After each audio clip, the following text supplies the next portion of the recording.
Mumbai-Pune एक्स्प्रेसवेवर food कोर्टजवळ अपघात, food court येथील कामगाराचा गाडीखाली येऊन मृत्यू. मुंबई-पुणे एक्स्प्रेसवेवर फूड कोर्टजवळ ट्रक चालकाचा ट्रकवरील नियंत्रण सुटल्याने फूड कोर्टसमोरील उडुपी हॉटेलला धडक दिली.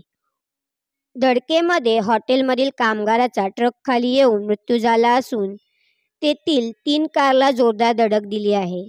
सदर अपघातात हॉटेल उडुपी येथील काम करणारा इंद्रदेव पासवान राहणार सारसा बिहार वय 19 वर्ष याचा ट्रेलर खाली येऊन मृत्यू झाला आहे, तर 3 कारचेही मोठ्या प्रमाणात नुकसान झाले आहे.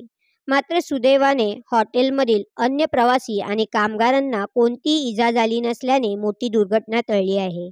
सदर अपघातातील मृत व्यक्तीला खोपोली नगरपालिका हॉस्पिटल येथे पाठवण्यात आले आहे. अपघातातील 3 कारचे किरकोळ नुकसान झाले आहे. बाधित वाहने सुरक्षित ठिकाणी पुलरच्या साहाय्याने काढून ठेवण्यात आली आहेत. घटनास्थळी महामार्ग वाहतूक पोलीस यंत्रणा बोरघाट, खोपोली पोलीस स्टेशनची यंत्रणा, RRV पेट्रोलिंग, देवदूत यंत्रणा, डेल्टा फोर्स, महाराष्ट्र सुरक्षा बलचे जवान, लोकमान्य हॉस्पिटलचे ॲम्ब्युलन्स, स्वामिनी ॲम्ब्युलन्स, अपघातग्रस्तांच्या मदतीसाठी सामाजिक संस्थेचे सदस्य यांनी मदतकार्य केले, तर अपघातग्रस्त ट्रेलरला बाजूला काढून एक्स्प्रेसवेवरील वाहतूक चालू करण्यात आली आहे.